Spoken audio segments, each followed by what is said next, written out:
Ya, pemirsa, meluasnya pandemi virus COVID-19 di Indonesia dikhawatirkan akan meningkatkan lagi dari angka kemiskinan dan juga angka pengangguran di Indonesia. Bahkan, bila tidak ada intervensi dari pemerintah, angka kemiskinan bisa melonjak hingga 10,63%. Dampak pandemi virus corona atau COVID-19 yang semakin meluas hingga ke penjuru negeri tidak hanya berdampak bagi kesehatan, namun juga terhadap angka kemiskinan dan pengangguran.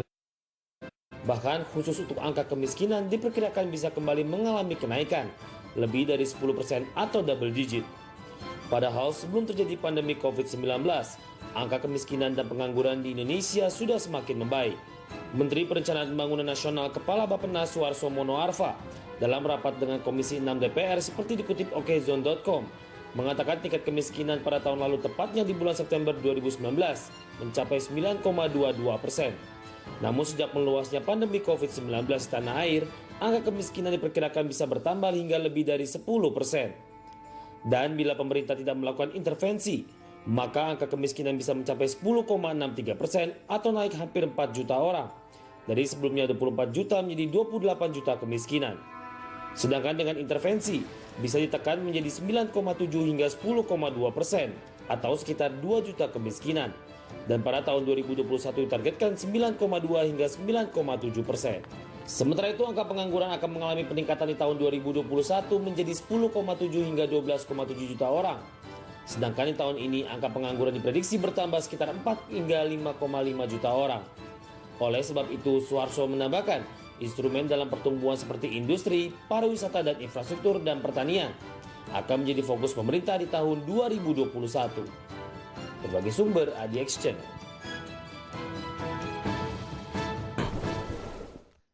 Baik pemirsa, untuk membahasnya lebih lanjut sudah tersambung line telepon bersama dengan Pak Rian Krianto, Kepala Ekonom dari Bank BNI. Halo, selamat pagi Pak Rian. Selamat pagi Mas Pras. Apa kabar Anda hari ini? Luar biasa. Luar biasa, tapi kita mendengar kabar begitu adanya angka kemiskinan dan angka pengangguran ini yang akan naik hingga double digit akibat dari pandemi COVID-19. Kekhawatiran yang memang menjadi perhatian masyarakat luas begitu dengan adanya beberapa kejadian sebelumnya, adanya PSBB, lockdown di sejumlah wilayah sehingga mengakibatkan adanya pekerjaan yang harus hilang ataupun bekerja di rumah ini Pak Rian. Iya, betul. Anda melihat bagaimana dengan 10,63% ini yang apabila kemungkinan terjadi apabila ini tidak ada intervensi dari pemerintah seperti yang sudah disebutkan?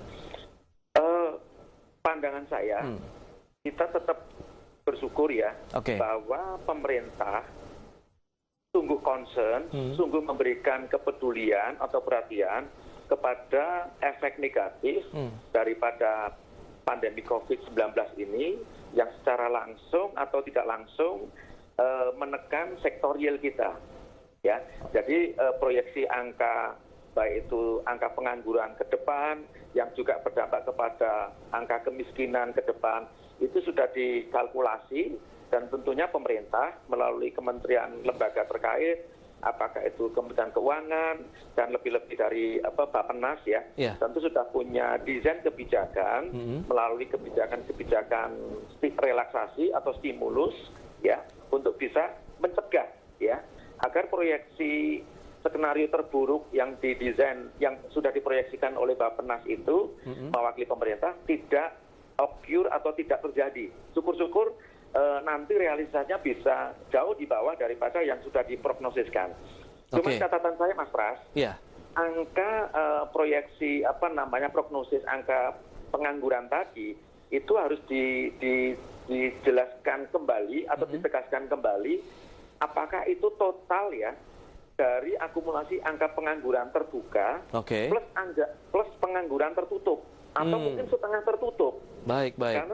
Karena ada acuan-acuannya. Orang dianggap bekerja itu jika misalnya patokannya 45 jam kerja dalam 1 minggu misalnya atau dalam 5 hari kerja.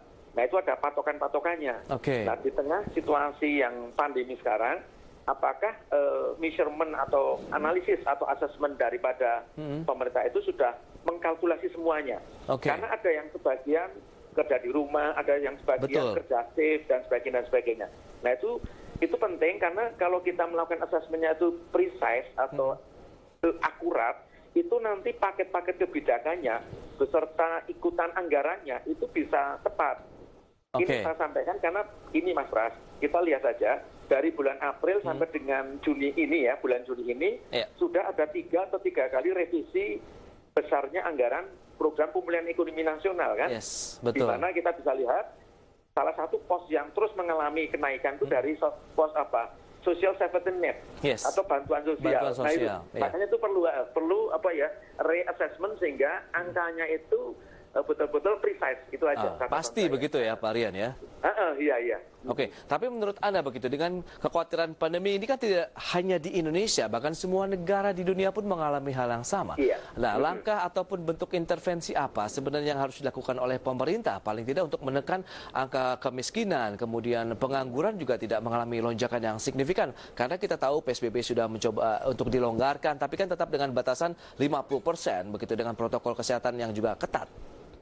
Ya, jadi pertama, sebetulnya resep kebijakan yang ditempuh oleh negara-negara yang terdampak oleh COVID-19 itu policy desain kebijakannya itu bersifat generik, yaitu langsung budget pemerintah, apakah itu budget khusus ya, yang diperuntukkan bagi penanganan COVID itu langsung ke sasaran, ya, ke target sasaran, yaitu kelompok masyarakat yang terdampak langsung oleh COVID-19. Baik. Kita bedakan 2, Mas Pras. Satu yang sifatnya individual. Individual itu artinya keluarga-keluarga, rumah tangga, yang kepala keluarganya terdampak COVID, baik oleh usahanya yang terkendala maupun dia kehilangan pekerjaan. Ya. Yang kedua, budget bantuan untuk yang bersifat kepada dunia usaha. Nah ini yang lagi kita diskusikan itu nanti ini yang bagaimana transmisi budget bantuan tadi kepada sektor real atau dunia usaha, baik korporasi, kelompok usaha menengah maupun yang UMKM. Ini perlu ditolong karena sifat efek daripada COVID-19 ini multi segmen ya, bukan hanya UMKM yang terpukul, yang menengah juga kena, yang korporasi juga kena gitu loh. Berarti harus tepat sasaran juga dari dana yang akan disalurkan sehingga benar-benar mereka yang terdampak pun langsung juga bisa dibantu begitu dari sisi finansialnya begitu ya Pak Rian ya. Dan yang lebih penting Mas Pras, desain polisinya sudah kami amatin bagus. Nah sekarang tinggal akselerasi daripada eksekusinya saya kira. Ini kan yang banyak dikeluhkan oleh teman-teman pelaku usaha. Eksekusinya itu yang ditunggu gitu loh. Gitu. Kita akan tunggu seperti apa juga langkah pemerintah untuk mengatasi pandemi juga yang dikhawatirkan akan memasuki gelombang kedua tidak hanya di Indonesia saja. Pak Rian, terima kasih banyak Pak atas waktunya. Selamat melanjutkan aktivitas Anda kembali. Oke.